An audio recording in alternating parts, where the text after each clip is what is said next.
Hello friends, இன்றைக்கி நாம் 6th Tamil second டேர்மில் ஃபர்ஸ்ட் லெசன் வந்து பார்க்க போகிறோம். இயல் 4.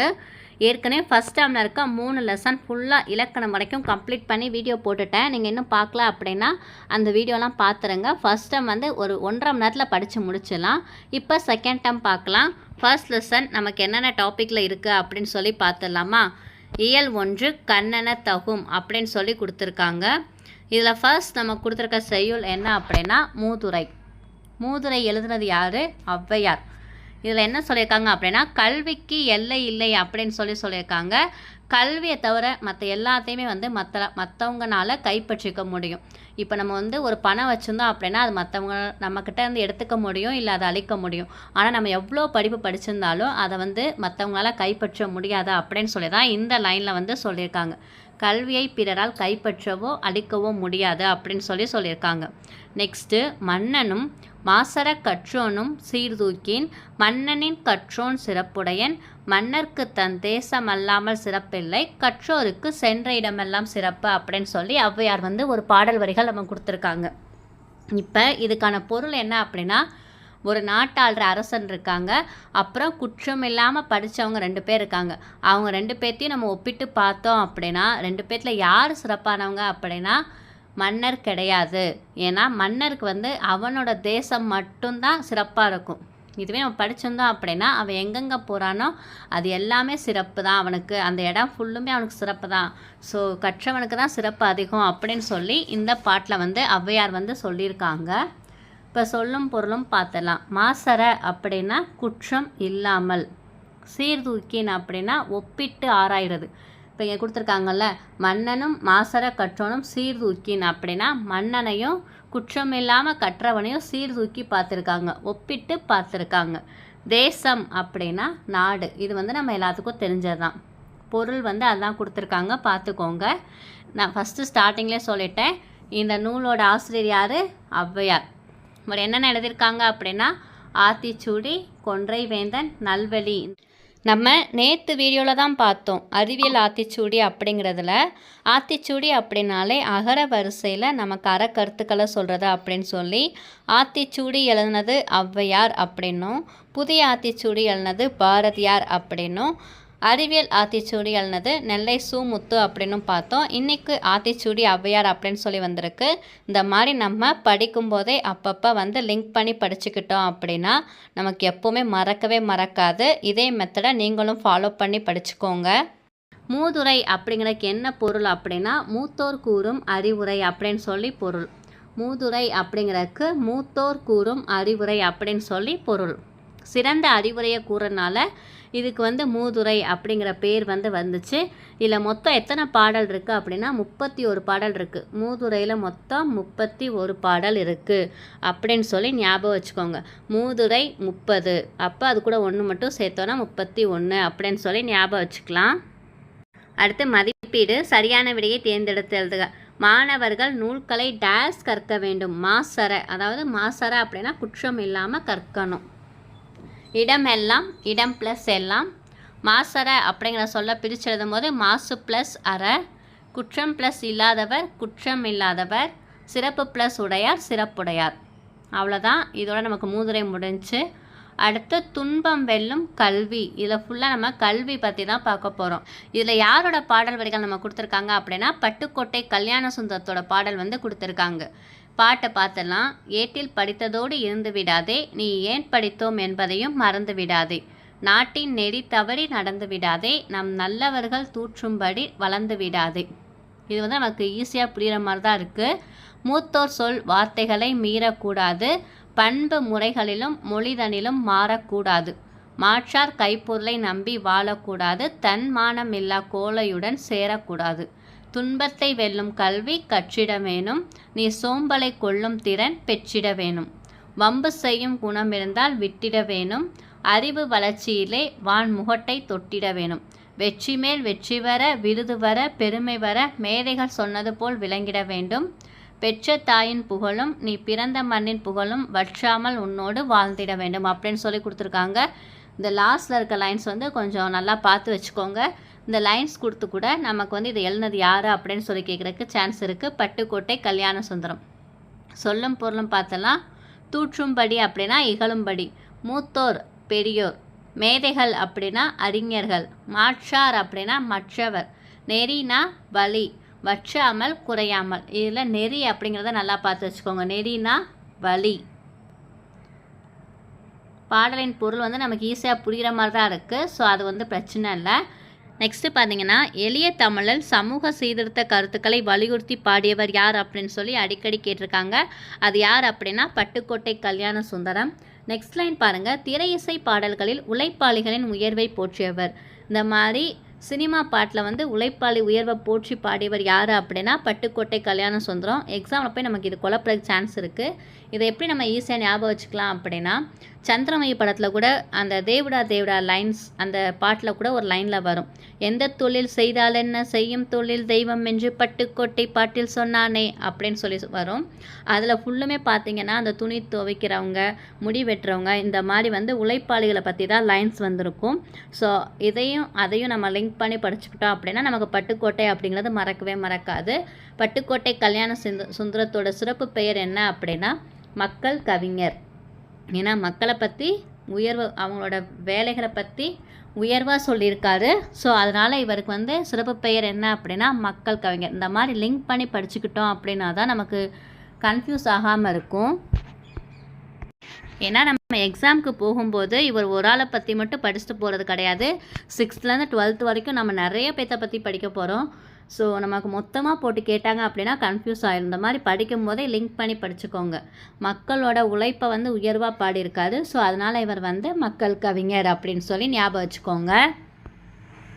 அடுத்து மதிப்பீடு. மாணவர் பிறர் தூற்றும்படி நடக்கக்கூடாது. நாம் மூத்தோர் சொல்படி நடக்க வேண்டும். கைப்பொருள் என்னும் சொல்லை பிரித்தெழுத கிடைப்பது கை ப்ளஸ் பொருள். மானம் ப்ளஸ் இல்லா என்பதை சேர்த்தெழுத கிடைக்கும் சொல் மானம் இல்லா. உங்களுக்கு ஹைலைட் பண்ணியிருக்கேன். ஸோ ஆன்சர் மட்டும் செக் பண்ணிக்கோங்க. அடுத்து உரைநடையில் நமக்கு யாரை பற்றி கொடுத்துருக்காங்க அப்படின்னா காமராஜர் பற்றி தான் கொடுத்துருக்காரு. கல்விக்கண் திறந்தவர் அப்படின்னு சொல்லி. இம்பார்ட்டன்ட் பாயிண்ட் மட்டும் நம்ம என்னென்னு பார்த்தலாம். மகிழுந்து அப்படின்னு சொல்லி இந்த இடத்துல கொடுத்துருக்காங்க. அதுக்கு இங்கிலீஷில் என்ன அப்படின்னா கார். நம்ம கார் அப்படின்னு சொல்லி ஈஸியாக தெரியும். தமிழில் தெரியுமா? டக்குன்னு ஞாபகத்தில் வராது. மகிழுந்து அதுக்கு பேர். நெக்ஸ்ட்டு கல்விக்கண் திறந்தவர் அப்படின்னு சொல்லி காமராஜருக்கு இந்த பெயர் கொடுத்தவர் யார் அப்படின்னா தந்தை பெரியார். இதை எப்படி ஞாபகம் வச்சுக்கலாம் அப்படின்னா பெரிய பெரிய கண்ணாக இருக்குது எல்லாத்துக்கும் அப்படின்னு சொல்லி ஞாபகம் வச்சுக்கோங்க. அப்போ பெரியார் கல்விக்கண் திறந்தவர். கண்ணு பெரிய அப்படிங்கும்போது கல்விக்கண் திறந்தவர் தந்தை பெரியார் தான் வந்து சொல்லியிருக்காரு காமராஜர். ஸோ ஓகேவா, இதை வந்து ஈஸியாக ஞாபகம் வச்சுக்கலாம். அடுத்து இவருக்கு என்னென்ன சிறப்பு பெயர்லாம் இருக்கா அப்படின்னா பெருந்தலைவர். இது நமக்கு தெரியும். பெருந்தலைவர் அப்படின்னாலே காமராஜர் தெரியும். படிக்காத மேதை இதுவும் தெரியும். கர்ம வீரர் காமராஜர். கருப்பு காந்தி, ஏழை பங்காளர், தலைவர்களை உருவாக்குபவர். இந்த சைடு இருக்க 3 மட்டும் நமக்கு வந்து கொஞ்சம் புதுசாக இருக்குது. இப்போ நியூவாக நம்ம படிக்கிறோம் அப்படின்னா அவங்களுக்கு இதெல்லாம் வந்து பார்க்கும்போது ஃபஸ்ட்டு புதுசாக தெரியும். கருப்பு காந்தி காமராஜர், ஏழை பங்காளரும் காமராஜர், தலைவர்களை உருவாக்குபவரும் காமராஜர் தான். அடுத்து மாநிலம் முழுவதும் எல்லாத்துக்குமே பார்த்திங்கன்னா இலவச கட்டாய கல்வி சட்டத்தை கொண்டு வந்தவர் காமராஜர். அடுத்து மாணவர்கள் பசியின்றி படிக்கிறதுக்காக மதிய உணவு திட்டத்தை கொண்டு வந்ததும் இவர் தான். சத்துணவு திட்டத்தை கொண்டு வந்தது எம்ஜிஆர் அவர்கள். மதிய உணவு திட்டத்தை ஃபஸ்ட்டு கொண்டு வந்தது காமராஜர் ஐயா தான். இலவச கட்டாய கல்வியை இவர் கொண்டு வந்திருக்காரு. அடுத்து மாணவர்கள் ஏற்றத்தாழ்வின்றி படிக்கணும் ஸ்கூலில் அப்படின்னு சொல்லி இப்போ யூனிஃபார்ம் போடுறோம் இல்லையா, அந்த திட்டத்தை கொண்டு வந்தது யார் அப்படின்னா காமராஜர் அவர்கள் தான். அடுத்து நிறைய பள்ளி சீரமைப்பு மாநாடுகளும் நடத்தியிருக்காரு. கல்வி புரட்சிக்கு வித்திட்டவர் காமராஜர் அப்படின்னு சொல்லியும் சொல்லலாம். இப்போ காமராஜரோட சில சிறப்புகள் பார்த்தலாம். மதுரை பல்கலைக்கழகத்திற்கு மதுரை காமராஜர் பல்கலைக்கழகம் அப்படிங்கிற பேர் வந்து இருக்குது. எம்கே யூனிவர்சிட்டி அப்படின்னு சொல்லுவாங்க. மதுரை காமராஜர் யூனிவர்சிட்டி. மதுரை யூனிவர்சிட்டிக்கு இவரோட பேர் வந்து வச்சுருக்காங்க. இவருக்கு எப்போ நடுவண் அரசு பாரத ரத்னா விருது கொடுத்துச்சு அப்படின்னா 1976. இவருக்கு எப்போ பாரத ரத்னா விருது கிடச்சிச்சு? 1976. இவரோட சென்னை இல்லமும் விருதுநகர் இல்லமும் கவர்மெண்ட் வந்து நாட்டுடைமை ஆக்கியிருக்காங்க. மெரினா கடற்கரையில் ஒரு சிலை வந்து இவருக்கு இருக்குது. சென்னையில் உள்ள உள்நாட்டு விமான நிலையத்திற்கு காமராஜர் பெயர் வந்து சூட்டியிருக்காங்க. கன்னியாகுமரியில் இவருக்கு வந்து ஒரு மணி மண்டபம் கட்டியிருக்காங்க. அது எப்போனா 2/10/2000. என்னைக்கு? அக்டோபர் 2 காந்தி ஜெயந்தி அன்னைக்கு தான் வந்து இவருக்கு வந்து ஒரு மணிமண்டபம் அங்கே அமைச்சிருக்காங்க. 2/10/2000. இதை மட்டும் ஞாபகம் வச்சுக்கலாம். அடுத்து ஆண்டுதோறும் காமராஜர் பிறந்தநாளான ஜூலை 15 கல்வி வளர்ச்சி நாளாக கொண்டாடப்படுது. இப்போ ரீசெண்டாக நடந்த குரூப் 4 எக்ஸாமோடு கேட்டிருந்தாங்க கல்வி வளர்ச்சி நாள் என்றைக்கு அப்படின்னு சொல்லி. ஜூலை 15 அன்றைக்கி தான் வந்து காமராஜர் அவர்களோட பிறந்த நாள். அவரோட பிறந்த நாளை கல்வி வளர்ச்சி தினமாக நம்ம எல்லாரும் கொண்டாடிட்டு வரோம். ஏன்னா கல்விக்காக இவர் நிறைய பண்ணியிருக்காரு. அதனால இவர் பிறந்த நாளை கல்வி வளர்ச்சி நாளாக வந்து கவர்மெண்ட் வந்து அனௌன்ஸ் பண்ணியிருக்காங்க. எப்போ இவருக்கு பாரத ரத்னா விருது கிடச்சிச்சு? 1976. மணிமண்டபம் என்னைக்கு கட்டினாங்க? அக்டோபர் 2, 2000. இவரோட பிறந்தநாள் என்னைக்கு? ஜூலை 15. இந்த டேட்லாம் மட்டும் ஞாபகம் வச்சுக்கிட்டா போதும். அடுத்து சரியான விடையை தேர்ந்தெடுத்ததுக. பள்ளிக்கூடம் செல்லாததற்கு ஆடு மேய்க்கும் சிறுவர்கள் கூறிய காரணம், ஊரில் பள்ளிக்கூடம் இல்லை, பசியின்றி, பசி ப்ளஸ் இன்றி, படிப்பறிவு, படிப்பு ப்ளஸ் அறிவு, காடு ப்ளஸ் ஆறு சேர்த்தெழுதும் போது காட்டாறு. குழந்தைகள் பள்ளியில் ஏற்றத்தாழ்வின்றி படிக்க என்ன திட்டம் கொண்டு வந்தார்? சீருடை திட்டம். காமராஜரை கல்வி கண் திறந்தவர் அப்படின்னு சொல்லி பாராட்டியவர் யார்? கண்ணு பெருசாக இருக்குது. ஸோ என்ன வரும்? பெரியார். இந்த மாதிரி ஞாபகம் வச்சுக்கிட்டோம் அப்படின்னா நமக்கு எக்ஸாம் அப்போ ஈஸியாக இருக்கும். ஓகே. அடுத்து நூலகம் நோக்கி. இந்த இயலில் இருக்க எல்லாமே ரொம்பவே இம்பார்ட்டண்ட்டானது. கற்றது கைமண் அளவு, கல்லாதது உலக அளவு. இது வந்து எல்லாத்துக்குமே தெரியும். இதில் ஃபுல் அண்ட் ஃபுல் நம்ம லைப்ரரி பற்றி படிக்க போகிறோம். நூலகங்களை மாவட்ட நூலகம், கிளை நூலகம், ஊர்ப்புற நூலகம், பகுதி நேர நூலகம், தனியார் நூலகம் சொல்லி நிறைய வகைகள் வந்து வச்சுருக்காங்க. ஆசியாவிலே 2வது பெரிய நூலகம் வந்து நம்ம தமிழ்நாட்டில் இருக்குது. அது எதுன்னு சொல்லி உங்களுக்கு தெரியுமா? சென்னையில் இருக்க அண்ணா நூற்றாண்டு நூலகம் தான் இருக்கிறதுலே ஆசியாவிலே 2nd பெருசு, 2வது பெரிய நூலகம். இது எங்கே இருக்குது? நம்ம தமிழ்நாட்டில் இருக்குது. அண்ணா நூற்றாண்டு நூலகம் அதுக்கு பேர். ஓகே. இதில் மொத்தம் எத்தனை அடுக்குகள் இருக்குது அப்படின்னா 8 அடுக்கு வந்து இருக்குது. மொத்தம் எவ்வளோ ஏக்கர் அப்படின்னா 8 ஏக்கர். ரெண்டுமே 8 8 தான். ஸோ ஈஸியாக ஞாபகம் வச்சுக்கலாம். ஆசியாவில் 2வது பெரிய நூலகம் அண்ணா நூற்றாண்டு நூலகம். அது நம்ம தமிழ்நாட்டில் சென்னையில் இருக்குது. இதில் மொத்தம் 8 அடுக்கு இருக்குது. எவ்வளோ பரப்பளவு அப்படின்னா 8 ஏக்கர். நம்ம அண்ணா நூற்றாண்டு நூலகத்தை 2வது பெருசுன்னு சொல்லிட்டோம். அப்போ ஆசியா கண்டத்திலே ஃபஸ்ட்டு எது பெரிய நூலகம் எங்கே இருக்குது அப்படின்னா சீனாவில் இருக்குது. நெக்ஸ்ட்டு இங்கே ஒரு பிக்சரில் ஒருத்தவர் இருக்கார்ல, இவர் யார் அப்படின்னா அரங்கநாதன். அரங்கநாதன். இவர் தான் வந்து லைப்ரரிக்குன்னு சொல்லிட்டு கொஞ்சம் ரூல்ஸ் இருக்கும்ல, அது எல்லாத்தையும் வந்து உருவாக்கியிருக்காரு. அதனால் இவரை வந்து இந்திய நூலகவியலின் தந்தை அப்படின்னு சொல்லி சொல்கிறாங்க. Father of Indian library science யார் அப்படின்னு சொல்லி கேட்டாங்கன்னா அரங்கநாதன். ஓகே. இதுலேருந்து நிறைய கொஷின் வந்திருக்கு. இந்த கொஷின் அடிக்கடி ரிப்பீட் ஆகிருக்கு. இந்திய நூலகவியலின் தந்தை யார் அப்படின்னா அரங்கநாதன். இந்த லைப்ரரியில் அண்ணா நூற்றாண்டு நூலகத்தில் மொத்தம் 8 அடுக்கு, அதாவது 8 ஃப்ளோர் இருக்குது அப்படின்னு சொல்லி பார்த்தோம். அதில் கிரவுண்ட் ஃப்ளோரில் வந்து என்ன இருக்குது அப்படின்னா பிரைலி நூல்கள் வந்து இருக்குது. பிரைலி நூல்கள்னால் இந்த பக்கத்தில் பிக்சர் இருக்கு இல்லையா, இந்த மாதிரி வந்து அதை தடவி பார்த்து அவங்க கண்டுபிடிக்கிறது. யாருக்கு அது யூஸ்ஃபுல்லாக இருக்கும் அப்படின்னா கண் பார்வை இல்லாதவங்களுக்கு யூஸ்ஃபுல்லாகும். அது வந்து எங்கே இருக்குது? தரைத்தளத்தில் இருக்குது. அதுக்கப்புறம் நகரும் படிக்கட்டு அப்படின்னா அதுக்கு என்ன அர்த்தம்? எஸ்கலேட்டர். முதல் தளத்தில் யாருக்கு இருக்குது அப்படின்னா குழந்தைகளுக்காக ஃபஸ்ட் ஃப்ளோர் வந்து வச்சுருக்காங்க. ஏன்னா இது எப்படி ஞாபகம் வச்சுக்கலாம் அப்படின்னா ஃபஸ்ட்டு கண்ணு தெரியாதவங்களுக்கு தானே இம்பார்ட்டன்ஸ் கொடுக்கணும். அதனால் அவங்களுக்கு வந்து கிரவுண்ட் ஃப்ளோரில் வச்சுருக்காங்க. குழந்தைங்க கொஞ்சம் மேலே ஏறி போனாலும் ஃபஸ்ட் ஃப்ளோர் வரைக்கும் அவங்க போக முடியும். அதனால் வந்து ஃபஸ்ட் ஃப்ளோர் குழந்தைகளுக்காக அப்படின்னு சொல்லி வச்சுருக்காங்க. அடுத்து எந்தெந்த ஃப்ளோரில் எந்தெந்த நூல்கள் இருக்குது அப்படின்னு சொல்லி தான் இதில் வந்து முக்கியமாக கேட்பாங்களே. இதில் 7th ஃப்ளோரில் வந்து பார்த்திங்க அப்படின்னா அரசு கீழ்திசை சுவடிகள் நூலகம் வந்து இருக்குது. 7th ஃப்ளோரில் வந்து பார்த்திங்க அப்படின்னா தனியாக ஒரு நூலகமே இருக்குது. சுவடிகள், அந்த கீழ்திசை சுவடிகள் நூலகம் வந்து 7th ஃப்ளோரில் இருக்குது. இதே ஃப்ளோரில் வந்து பார்த்திங்க அப்படின்னா வரலாறு, புவியியல், சுற்றுலா நூல்களும் வச்சுருக்காங்க. வரலாறு, புவியியல், சுற்றுலா நூல்களும் வச்சுருக்காங்க. என்னென்ன இருக்குது அப்படின்னா அரசு கீழ்திசை சுவடிகள் நூலகமும் இருக்குது. வரலாறு, புவியியல், சுற்றுலா நூல்களும் வச்சுருக்காங்க. இது மட்டும் இல்லாமல் 7th ஃப்ளோரில் பார்த்தீங்க அப்படின்னா நம்மளை மாதிரி டிஎன்பிஎஸ்சி எக்ஸாம் இந்த மாதிரி போட்டித் தேர்வுக்கு படிக்கிறாங்கல்ல, அவங்க எல்லாத்துக்கும் தேவையான புக்ஸும் இருக்குதா, லைப்ரரியும் இருக்குதா, எல்லா துறை சார்ந்த தரமான மின் நூல்களும் மின் இதழ்களும் மேகசின்ஸ் அந்த மாதிரிலாம் இருக்குல்ல, புக்ஸ் எல்லாமே வந்து 7th ஃப்ளோரில் வச்சுருக்காங்க. இப்போ ஃபஸ்ட்டு கிரவுண்ட் ஃப்ளோரில் என்ன இருக்குது? பிரைலி நூல்கள் வந்து இருக்குது. அது வந்து நம்ம பார்த்துட்டோம். ஃபஸ்ட் ஃப்ளோரில் வந்து குழந்தை பிரிவு, பருவ இதழ்கள் கூட சேர்த்து வச்சுருக்காங்க. அதுக்கப்புறம் கொஞ்சம் மேலே போனோம் 2nd ஃப்ளோரில் அப்படின்னா தமிழ் நூல்கள் வந்து வச்சுருக்காங்க. ஃபஸ்ட்டு நம்ம யாருக்கு இம்பார்ட்டன்ஸ் கொடுக்குறோம்? கண்ணு தெரியாதவங்களுக்கு. அடுத்து குழந்தைகளுக்கு. அடுத்து நம்ம யாருக்கு இம்பார்ட்டன்ட் கொடுப்போம்? தமிழ், நம்மளோட லாங்குவேஜுக்கு கொடுக்குறோம். ஸோ இந்த 3 வந்து நீங்கள் கன்ஃபியூஸ் பண்ணிக்க மாட்டீங்கல்ல. எந்த ஆர்டரில் கேட்டாலும் இந்த 3 நம்ம கன்ஃபியூஸ் பண்ணாமல் போட்டுடலாம். 8th ஃப்ளோரில் வந்து மேலே அப்போ ஆஃபீஸ் வந்து வச்சுருக்காங்க, கூடவே கல்வி தொலைக்காட்சி வச்சுருக்காங்க. ஸோ இதுவும் நம்ம கன்ஃபியூஸ் பண்ணிக்க மாட்டோம். 7th ஃப்ளோர் இப்போ தான் பார்த்தோம். கீழ்திசை சுவடிகள் நூலகம், கூடவே ஹிஸ்ட்ரி, ஜியாகிரஃபி, சுற்றுலா அதெல்லாம் வந்து வச்சுருக்காங்க. இப்போ இதெல்லாம் வந்து நம்ம படிச்சிட்டோம். கூடவே வந்து நம்ம எக்ஸ்ட்ரா படிக்க போகிறது என்ன? 3rd, 4th, 5th, 6th மட்டும் படிக்கணும்.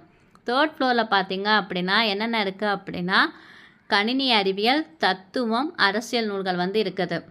CP² அப்படின்னு சொல்லி நான் ஞாபகம் வச்சுக்கிட்டேன். இப்போ 2 இங்கே இருந்துச்சுன்னா அப்போ 3rd floor. Computer science, philosophy, polity. அப்போ 3rd ஃப்ளோரில் என்னென்ன இருக்குது அப்படின்னா 3 அப்படின்னாலே CP².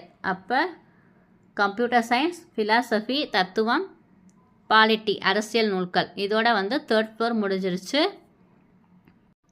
அடுத்து 4th ஃப்ளோருக்கு நம்ம என்ன ஞாபகம் வச்சுக்கணும் அப்படின்னா CELE அப்படின்னு சொல்லி ஞாபகம் வச்சுக்கணும். இப்போ C வந்து காமர்ஸ், E வந்து எக்கனாமிக்ஸ். காமர்ஸ் எக்கனாமிக்ஸ் எப்போவுமே சேர்ந்து தானே வரும். ஸோ அதை வந்து ஈஸியாக ஞாபகம் வச்சுக்கலாம். L வந்து லா, E வந்து எஜுகேஷன். CELE அப்படின்னு சொல்லி நீங்கள் ஞாபகம் வச்சுக்கலாம். இது வந்து நான் ஞாபகம் வச்சா உங்களுக்கு சொல்கிறேன், உங்களுக்கு பிடிச்ச மாதிரி நீங்கள் ஞாபகம் வச்சுக்கோங்க. 5th ஃப்ளோர் வந்து பார்த்தீங்க அப்படின்னா கணிதம், அறிவியல், மருத்துவம். நம்ம 12th பயோமேக்ஸ் எடுத்தால் தான் டாக்டருக்கு போக முடியும். ஸோ பயோமேக்ஸ்னால் பயாலஜி ப்ளஸ் மேக்ஸு. அப்போ அது என்னென்ன இருக்குது? பயாலஜியில் சயின்ஸு, மேக்ஸு, மெடிக்கல். அது வந்து 5th ஃப்ளோரில் இருக்குது. 6th ஃப்ளோரில் வந்து பார்த்தீங்க அப்படின்னா பொறியியல், வேளாண்மை, திரைப்படக்கலை. இது எப்படி ஞாபகம் வச்சுக்கலாம் அப்படின்னா ஒன்று டாக்டர் சீட் கிடைக்கல அப்படின்னா இன்ஜினியரிங் போவாங்க, இல்லைன்னா அக்ரிகல்ச்சர் போவாங்க. அப்போ இன்ஜினியரிங், பொறியியல், அக்ரிகல்ச்சர், வேளாண்மை. இப்போ 2 பேருமே படித்து போட்டு வேலை இல்லாமல் எல்லோரும் என்ன பண்ணுறாங்க அப்படின்னா சினி ஃபீல்டில் போயிடறாங்க, திரைப்படக்கலையில் போயிடறாங்க அப்படின்னு சொல்லி ஞாபகம் வச்சுக்கலாம். அவ்வளோதான். நம்ம 8 ஃப்ளோரையும் படிச்சிட்டோம். திருப்பியோட ரிவிஷன் மட்டும் 8 ஃப்ளோரில் நம்ம என்னென்ன இருக்குதுன்னு சொல்லி படிச்சிட்டோம். இப்போ உடவை நம்ம ரிவிஷன் மட்டும் பண்ணிடலாமா? ஃபஸ்ட்டு தரைத்தளம். தரைத்தளம்னா யார்? கண்ணு தெரியாதவங்க. அப்போ அவங்களுக்கு ஃபஸ்ட்டு கொடுத்துறோம். செகண்டு ஃபஸ்ட் ஃப்ளோரில் வந்து குழந்தைங்களுக்கு இம்பார்ட்டன்ஸ். அடுத்து நம்மளோட தமிழுக்கு இம்பார்ட்டன்ஸ் கொடுத்துட்றோம். நெக்ஸ்ட்டு 3rd ஃப்ளோரில் நான் என்ன சொன்னேன் அப்படின்னா CP² அப்படின்னு சொல்லி சொன்னேன். இதை மட்டும் ஞாபகம் வச்சுக்கிட்டா போதும். CP². C வந்து என்னென்னு பார்த்தோம்? Computer science. அதுக்கப்புறம் வந்து polity, philosophy. Computer science, polity, philosophy. இது இங்கிலீஷில் மட்டும் படித்தா பத்தாது, தமிழில் என்னென்னு சொல்லி தெரிஞ்சிருக்கணும். கணினி அறிவியல், தத்துவம், அரசியல் நூல்கள். அடுத்து 4th ஃப்ளோருக்கு என்ன சொன்னேன்? CELE. C வந்து என்னன்னு சொல்லி படித்தோம்? காமர்ஸ், எக்கனாமிக்ஸ், லா, எஜுகேஷன். முடிஞ்சு. அதுக்கப்புறம் வந்து பயோமேக்ஸ் ஞாபகம் வச்சுக்கணும் 5. கணிதம், அறிவியல், மருத்துவம் படித்தோன்னா டாக்டருக்கு போகலாம் இல்லையா? 6th ஃப்ளோரு பொறியியல், வேளாண்மை, திரைப்படக்கலை. நெக்ஸ்ட் 7th ஃப்ளோர் நம்ம ஃபஸ்ட்டே படிச்சிட்டோம். கீழ்திசை சுவடிகள் நூலகம், கூட வந்து ஹிஸ்ட்ரி, ஜியாகிரஃபி, அது கூட வந்து சுற்றுலா நூல்கள் வரும். 8th ஃப்ளோரில் கல்வி தொலைக்காட்சி, நூலகத்தின் அலுவலக பிரிவு. இது ஒரு 2 தடவை நம்ம வந்து ரீகால் பண்ணிட்டோம் அப்படின்னா நல்லா ஞாபகம் இருக்கும். இப்போ டக்குன்னு உங்கள்கிட்ட வந்து என்ன கேட்குறாங்க? 4th ஃப்ளோர்னு கேட்குறாங்கன்னு வைங்க. 4th Flora? அப்போ என்ன வரும்? CELE. Cனா காமர்ஸ், Eனா எக்கனாமிக்ஸ், Lனா வந்து என்ன பார்த்தோம்? லா. அடுத்து எஜுகேஷன். அப்போ அதுக்கு இங்கிலீஷில் தமிழில் என்னன்னு சொல்லி தெரியும், அதை போட்டுடலாம். 3rd Flora? CP². Cனா என்ன வரும்? Computer science, polity, philosophy. So ஈஸியாக வந்து போட்டு முடிச்சிடலாம். இது உங்களுக்கு யூஸ்ஃபுல்லாக இருக்கும்னு நினைக்கிறேன். இல்லை வேறு உங்களுக்கு ஈஸியாக படிக்கிற மாதிரி நீங்கள் ஞாபகம் வச்சு கூட படிச்சுக்கோங்க. அடுத்து இங்கே பாக்ஸில் தெரிந்து கொள்வோம்னு சொல்லி கொடுத்துருக்காங்க. நூலகத்தில் படித்து உயர்நிலை அடைந்தவர்களுள் சிலர் அப்படின்னு. அறிஞர் அண்ணா, ஜவஹர்லால் நேரு, அண்ணல் அம்பேத்கர், காரல் மார்க்ஸ். இவங்களாம் வந்து நூலகத்தில் படித்து உயர்நிலை அடைந்தவர்கள். யார் யார் அப்படின்னா அறிஞர் அண்ணா, அம்பேத்கர், கூடவே நேருவும் காரல் மார்க்ஸும். அவ்வளோதான். அடுத்து தமிழக அரசு நடமாடும் நூலகம் அப்படிங்கிற திட்டத்தை வந்து தொடங்கியிருக்காங்க. நம்ம ஏற்கனவே படித்தோம். லைப்ரரிக்கு ரூல்ஸ் போட்டவர் யார்? அரங்கநாதன் அப்படின்னு சொல்லி. ஸோ சிறந்த நூலகர்களுக்கு, சிறந்த லைப்ரரியனுக்கு என்ன அவார்டு, விருது வந்து கொடுப்பாங்க அப்படின்னா டாக்டர் அரங்கநாதன் விருது வந்து கொடுக்குறாங்க. அவ்வளோதான், முடிஞ்சு. ஈஸியாக அந்த லெசன் வந்து படித்து முடிச்சிட்டோம். அடுத்து இலக்கணம், இன எழுத்துக்கள் அப்படின்னு சொல்லி கொடுத்துருக்காங்க. இன எழுத்துக்கள் அப்படின்னா அது எப்படி வந்து நம்ம சொல்லுவோம் அப்படின்னா ஒலிக்கிற முயற்சி, பிறக்கும் இடம், இது 2ஐயும் வச்சுதான் வந்து நம்ம இன எழுத்துக்கள் அப்படின்னு சொல்லி சொல்கிறோம். இப்போ ஆ அப்படின்னு சொல்லி 2மே ஒரே மாதிரி தான் ஒலிக்கிற மாதிரி வருது. அது பிறக்கிற இடம் எல்லாமே வச்சு தான் வந்து நமக்கு இன எழுத்துக்கள் வந்து சொல்கிறோம். 6 வல்லின மெய்யெழுத்துக்களுக்கு இன எழுத்து எது அப்படின்னா 6 மெல்லின இன எழுத்து. 6 வல்லின மெய்யெழுத்துக்கு இணை எழுத்து எது அப்படின்னா 6 மெல்லின எழுத்து தான் வந்து இணை எழுத்து. இங்கே அதானே கொடுத்துருக்காங்க. இக்கு இங்கு, இச்சு இஞ்சு, இட்டு இன்னு, இத்து இந்து, இந்த மாதிரி தான் வந்து கொடுத்துருக்காங்க. ஃபஸ்ட்டு மெல்லின எழுத்து வந்திருக்கு, அப்புறம் வல்லின எழுத்து வந்திருக்குது. சொற்களில் மெல்லின மெய்யெழுத்து அடுத்து பெரும்பாலும் அதன் இனமாகிய வல்லின எழுத்து வரும். ஃபஸ்ட்டு மெல்லினம் வரும், அப்புறம் தான் வல்லினம் வரும். திங்கள் அப்படின்னு சொல்லி இது பார்த்தோம் அப்படின்னா ஃபஸ்ட்டு நமக்கு மெல்லினம் வந்திருக்கு, அப்புறம் வல்லினம் வந்திருக்கு. அதான் வந்து இது ஃபுல்லாக கொடுத்துருக்காங்க. இடையின எழுத்துக்கள் 6 வந்து ஒரே இனம்தான், எரல வளல. இது வந்து ஒரே இனமாக தான் வரும். இதுக்கு வந்து இணை எழுத்துக்கள் அந்த இடையின எழுத்தே தான். அடுத்து உயிரெழுத்து பார்த்தோம் அப்படின்னா ஆவுக்கு ஆ, இ ஈ, அதாவது குரில் எழுத்துக்கு முன்னாடி நெடில் எழுத்து வந்து இணை எழுத்தாக போட்டிருக்காங்க. நம்ம நினைக்கலாம் 5 குரில் 7 நெடில் இருக்குது. அப்போ அந்த 7 நெடிலில் மிச்சம் இருக்க 2 நெடிலுக்கு எது இணை எழுத்தாக வரும் அப்படின்னு. இப்போ ஐ அவ் அது ரெண்டுக்கும் எது இணை எழுத்து அப்படின்னா ஐ அப்படின்னு நம்ம சொல்லும்போது ஐ அதில் லாஸ்ட் என்ன முடியுது, ஈ முடியுதா. அப்போ அதுக்கு இணை எழுத்து எது, ஈ. இது வந்து கேட்குறதுக்கு நிறைய சான்ஸ் இருக்குது. ஐக்கு இணை எழுத்து என்னது, ஐ. அப்போ ஈ. அவ்வுக்கு இணை எழுத்து என்னது, அவ்வு. அப்போ உ. இது வந்து ஞாபகம் வச்சுக்கோங்க. அடுத்து நான் ஹைலைட் பண்ணியிருக்கிறதுல நான் என்ன சொன்னால் அதான் கொடுத்துருக்காங்க. குறிலுக்கு நெடிலும் நெடிலுக்கு குறிலும் இணை எழுத்து உயிரெழுத்துக்கள்ல அப்படின்னும், ஐக்கு ஈயும் அவ்வுக்கு ஊவும் அப்படின்னு சொல்லி கொடுத்துருக்காங்க. அளபடையில் மட்டும்தான் நெடில தொடர்ந்து அதன் இனமாகிய குறிலெழுத்து வரும் அப்படின்னு சொல்லியிருக்காங்க உயிரெழுத்துக்கள்ல. அதை எக்ஸாம்பிள் கொடுத்துருக்காங்க. ஓ ஓதல், தூவும், தலிகி அப்படின்னு சொல்லி. தமிழ் எழுத்தில் எதுக்கு மட்டும் இணை எழுத்து இல்லை, ஆயுத எழுத்துக்கு மட்டும் இணை எழுத்து கிடையாது. அவ்வளோதான், இலக்கணம் வந்து நமக்கு முடிஞ்சிருச்சு. நெக்ஸ்ட்டு மெல்லினத்திற்கான இணை எழுத்து இடம்பெறாத சொல் எது அப்படின்னா கண்ணில். இதுக்கு வந்து பார்த்திங்க அப்படின்னா இணை எழுத்து வரல. இப்போ மஞ்சளுக்கு இஞ்சும் சாவும் அதோட இணை எழுத்து வந்திருக்கு. வந்தானுக்கு இந்துக்கு தா வந்திருக்கு இணை எழுத்து. தம்பிக்கும் அதே மாதிரி வந்திருக்கு. ஸோ கண்ணில் அப்படிங்கிறது தான் தவறானது. இதில் தவறான சொல் வந்து வென்றான். இதில் வந்து பார்த்திங்க அப்படின்னா நமக்கு இந்த ரா வந்தால் கரெக்டு, இது வந்து தப்பு. அடுத்து இங்கே படித்து சுவைக்கன்னு சொல்லி கொடுத்துருக்காங்க. யாதானும் நாடாமல் ஊறாமல் என்னொருவன் சாந்துணையும் கல்லாதவாறு. இது வந்து பார்த்தோன்னே தெரியுது திருக்குறள் அப்படின்னு சொல்லிட்டு. அடுத்து ஆற்றும் கற்றார் அறிவுடையார் அஃதுடையார் நாட்டிசையும் செல்லாத நாடில்லை அந்நாடு வேற்று நாடு ஆகா தமவேயாம் ஆயினால் ஆற்றுனா வேண்டுவது இல் அப்படின்னு சொல்லி ஒரு பழமொழி வந்திருக்கு. ஸோ இது வந்து பழமொழி 400. இந்த லைன்ஸ் கொடுத்து கூட நமக்கு கேட்குறதுக்கு சான்ஸ் வந்து இருக்குது. பழமொழி 400. அடுத்து இங்கே எந்தெந்த நாள் யாரோட பிறந்த நாளை வந்து நம்ம எந்தெந்த நாளாக கொண்டாடுறோம். காமராஜர் பிறந்த நாள் கல்வி வளர்ச்சி நாள். ராதாகிருஷ்ணன் அவர்களோட பிறந்தநாள் வந்து ஆசிரியர் தினம். அப்துல் கலாம் அவர்களோட பிறந்தநாள் வந்து நம்ம என்னவா கொண்டாடுறோம் அப்படின்னா மாணவர் நாளாக கொண்டாடுறோம். விவேகானந்தர் பிறந்தநாள் தேசிய இளைஞர் நாள். ஜவஹர்லால் நேருவோட பிறந்தநாள் வந்து குழந்தைகள் நாள். இது வந்து நமக்கு தெரிஞ்சது தான். இந்த இடத்துல ரசீது அப்படிங்கிறதுக்கு பற்றுச்சீட்டு, அது மட்டும் ஞாபகம் வச்சுக்கோங்க. ரசீது அப்படின்னா பற்றுச்சீட்டு. அடுத்து கலைச்சொல் அறிவம், இது மட்டும் பார்த்துட்டோம் அப்படின்னா இதோட இந்த லெசன் வந்து கம்ப்ளீட் ஆகுது. கல்வி எஜுகேஷன், தொடக்கப்பள்ளி பிரைமரி ஸ்கூல், மேல்நிலைப்பள்ளி ஹையர் செகண்டரி, நூலகம் லைப்ரரி, மின் படிக்கட்டு எஸ்கலேட்டர், மின் தூக்கி லிஃப்ட், மின்னஞ்சல் இமெயில், குறுந்தகடு சிடி அப்படின்னா காம்பேக்ட் டிஸ்க். காம்பேக்ட் டிஸ்க்னா குறுந்தகடு. மின் நூலகம் இ லைப்ரரி, மின்னூல் இ புக், மின் இதழ்கள் இ மேகசின். குறுந்தகடு அப்படின்னா காம்பேக்ட் டிஸ்க். சிடி அப்படின்னு சொல்லுவோம், அந்த காலத்துலலாம் இருந்துச்சுல. சிடி அப்படின்னா குறுந்தகடு. அவ்வளோதான், இதோட நமக்கு இந்த லெசன் வந்து முடிஞ்சிருச்சு. ரொம்பவே இம்பார்ட்டண்ட்டான ஒரு லெசன் தான். ஏன்னா இதில் வந்து நமக்கு லைப்ரரி பற்றி அப்புறம் காமராஜர் அவர்கள் பற்றிலாம் இருக்குது. அதெல்லாம் ரொம்ப இம்பார்ட்டன்ட். லைப்ரரியில் அந்த 7 ஃப்ளோர், அதாவது 8 ஃப்ளோர் இருக்குல்ல கிரவுண்ட் ஃப்ளோரோடு சேர்த்து, அதில் எது அப்படின்னு சொல்லி நீங்கள் படிக்கிறதுக்கு இது வரைக்கும் கஷ்டப்பட்டுருப்பீங்க. நான் சொன்னதை ஞாபகம் வச்சு படிச்சிட்டிங்க அப்படின்னா ஈஸியாக படிச்சிடலாம். செகண்ட் ஃப்ளோர் அப்படின்னா டக்குன்னு உங்களுக்கு என்ன ஞாபகம் வரும், தமிழ் அப்படின்னு சொல்லி ஞாபகம் வந்துடும். தேர்ட் ஃப்ளோர் அப்படின்னா சிபி ஸ்கொயர். அடுத்து ஃபோர்த் ஃப்ளோர் அப்படின்னா சிஇஎல்இ, இந்த மாதிரி ஞாபகம் வச்சுக்கலாம். ஃபிஃப்த்து அப்படின்னா மேக்ஸு சயின்ஸு மெடிக்கல். சிக்ஸ்த்து அப்படின்னா பொறியியல் வேளாண்மை, அப்புறம் திரைப்படக்கலை. 7th தெரியும், 8th தெரியும். அவ்வளோதான், ஈஸியாக படித்தாச்சு. இந்த வீடியோ உங்களுக்கு பிடிச்சிருந்துச்சுன்னா லைக் பண்ணிக்கோங்க.